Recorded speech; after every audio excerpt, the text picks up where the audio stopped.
Shri Venkateswara gold తాకట్టులో ఉన్న మీ బంగారాన్ని విడిపించి కొనబడును. మాజీ ముఖ్యమంత్రి జగన్మోహన్ రెడ్డి గారు పల్నాడు జిల్లా పర్యటనలో ఇద్దరు వ్యక్తులు చనిపోయారు. అందులో ఒక వ్యక్తి సింగయ్య అనే వ్యక్తి కారు కింద పడిపోయి చనిపోయారని చెప్పి ఒక వీడియో వైరల్ అవుతుంది. ఇప్పుడు అది ఫేక్ వీడియో అంటున్నారు, మీరేమంటారు దాని గురించి? ఏమండి, జగన్మోహన్ రెడ్డి గారు సీఎంగా పనిచేశారు, ఒక బాధ్యతాయుతమైన వ్యక్తి. ఆయన ఇలా కారు కింద పడిపోతూ కూడా ఆయన చేతులు ఊపుకుంటూ అలా వెళ్ళిపోయారు. యాక్చువల్గా వారు నిజంగా ఒక సీఎంగా ఉన్నటువంటి వ్యక్తి ప్రజలకు సేవ చేయడానికే కదా వీళ్ళంతా ఉన్నది. అప్పుడు ఏం చేయాలని వెంటనే దిగి ఏం జరిగింది ఏంటని చెప్పి చూసి కనీసం అట్లీస్ట్ ఒక హాస్పిటల్కి తీసుకెళ్ళడమో లేకపోతే ఇది చేయడమో అది ఏమీ లేకుండా ఆయన అలాగే చేతులు ఊపుకుంటూ వెళ్ళిపోయారు. ఆ తర్వాత నాకు చాలా ఆశ్చర్యమైన విషయం ఏంటంటే ఈ రప్ప ఇవన్నీ అనడం, ఇవన్నీ అయితే సినిమాలో ఉన్నంత వరకే అవి బాగుంటాయి. ఇప్పుడు హీరో వస్తాడు, విలన్ డానికి వస్తాడు, ఏవో డైలాగులు చెప్పేస్తాడు, జనం అందరూ తప్పట్లు కొడతారు. అది సినిమాలో చూడడం వరకే తప్ప బయట ఇవేమీ జరిగే పని కాదు. ఇప్పుడు పిక్చర్స్లో మనం చూస్తాం, హీరో వచ్చి 20 మంది 30 మంది 40 50 మంది అని కూడా కొట్టేస్తూ ఉంటాడు. ఏదో ఆ సినిమా అన్నది ఎంటర్టైన్మెంట్ అన్నమాట. కనీసం ఏంటంటే వాళ్ళు ఏదో డబ్బుల కోసం దీనికోసం చేసేది, పబ్లిక్గా జరిగేటటువంటిది వేరనమాట.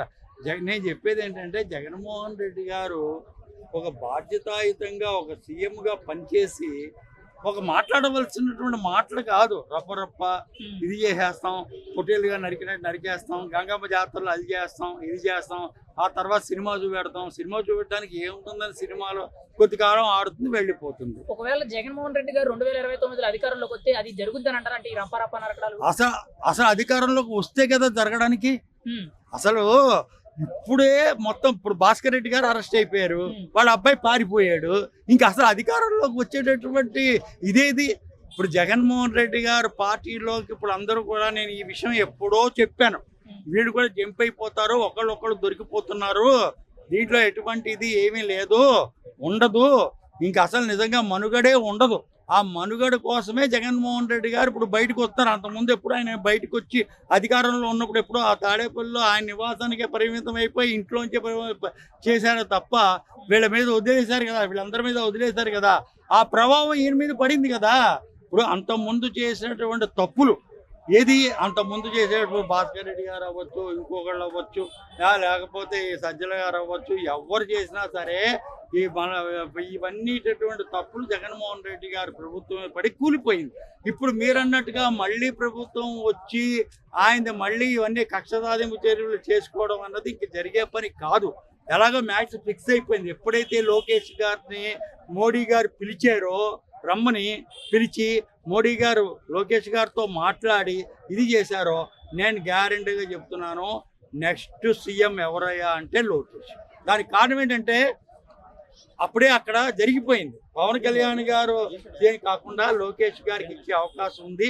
మోడీ గారు ఢిల్లీ పిలిపించడం, ఫ్యామిలీని వారితో మాట్లాడడం, వారితో ఇది చేయడం ఏదో లోపకారిగా జరగడం జరిగింది. సీఎం అయితే పవన్ కళ్యాణ్ గారికి కూడా ఆ పవర్ ఉంటుందండి. పవన్ కళ్యాణ్ డిప్యూటీ సీఎం గానే ఉంటారు. కారణం ఏంటంటే ఫస్ట్ నుంచి కూడా ఎన్టీ రామారావు గారు ఫ్యామిలీ రావడం అనేది చంద్రబాబు నాయుడు గారు లోకేష్ గారు.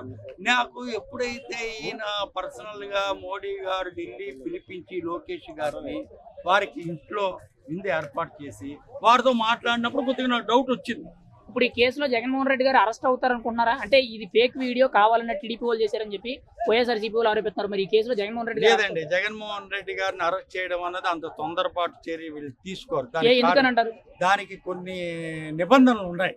ఎందుకంటే ఇప్పుడు గవర్నర్ గారు పర్మిషన్ కావాలి, సరైన సాక్ష్యాలు కావాలి.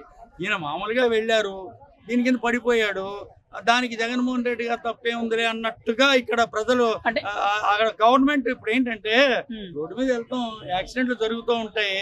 ఇప్పుడు జగన్మోహన్ రెడ్డి గారికి కూడా తెలియదు కదా, ఆయన కారు కింద పడిపోయినట్టుగా తెలియదు కదా. కానీ ఏంటంటే ఈయన దిగి కనీసం అట్లీస్ట్ ఏంటంటే ఆ పడిపోయిన వ్యక్తిని ఇది చేస్తే అక్కడ బాగుండేది. ఆ బాధ్యతాయుతంగా ఆయన ప్రవర్తించలేదు. విషయం తెలియకపోవచ్చు. అంటే ఈ కేసులో కీలకంగా జగన్మోహన్ రెడ్డి గారికి తెలియకపోవడం అంటే డ్రైవర్ కి తెలుసు కదా. ఇప్పుడు డ్రైవర్ కి తెలియకుండా ఉంటుందా? ఆయన వెళ్ళే డ్రైవర్ అయినా ఆపి కనీసం ఏమంటే ఇక్కడ ఏదో జరిగినట్టుగా ఉంది, ఇప్పుడు ఒక కారు కింద కానీ ఇది కానీ యాక్సిడెంట్ కానీ టైర్ కింద కానీ ఏదైనా పడితే ఆటోమేటిక్ గా డ్రైవర్ కి తెలుస్తుంది కదా. చనిపోయిన వ్యక్తి డ్రింక్ చేశాడని ఏమన్నా అనుకోవచ్చా? సార్ జగన్మోహన్ రెడ్డి గారు ఒక సీఎం కారులో వెళ్తున్నప్పుడు ఆ వ్యక్తి డ్రైవర్ డ్రింక్ చేయడం అంటే అంతకంటే దురదృష్టకరం.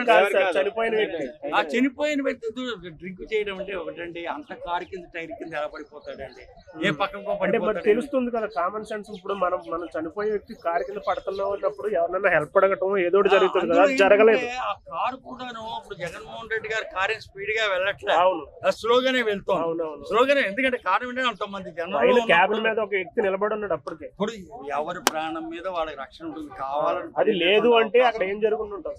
అక్కడ కావాలి పడడం కానీ, లేదా జగన్మోహన్ రెడ్డి గారి మీద ఏదో అపనింద వేసి చేయడం కానీ అన్నది నాకేం అనిపించట్లేదు. పల్నాడు ఎస్పీ గారు ఫస్ట్ బుద్ధిని జగన్ కాన్వాయ్ కాదన్నారు, తర్వాత జగన్ కారే అంటున్నారు. ఎట్లా చూడొచ్చు మరి? జగన్ గారు దాంట్లో వెళ్తున్నారు కాబట్టి ఆయన కారణమే, అయినా కాకపోయినా ఆయన అది ప్రైవేట్ వెహికల్ అని చెప్పి ఫస్ట్ ఎస్పీ గారు చెప్పారు. అవునవును అదే చెప్పారు, కానీ తర్వాత మళ్ళీ కన్ఫర్మ్ చేశారు అనమాట ఆయనదని చెప్పి, తీసుకున్నారని చెప్పి. ఇప్పుడు ఈ కారు కింద పడే సంఘటన మటుకి ఓ చిన్న మిస్టరీగా మిగిలిపోయిందండి. కావాలని చెప్పి మటుకి తాగిన ఎవడు కూడా తన ప్రాణం తాను చూసుకుంటాడు తప్ప దేనికోసం అని చెప్పి పడ్డం అన్నది కాదు. ఇది అన్ఎక్స్పెక్టెడ్ గా జరిగింది.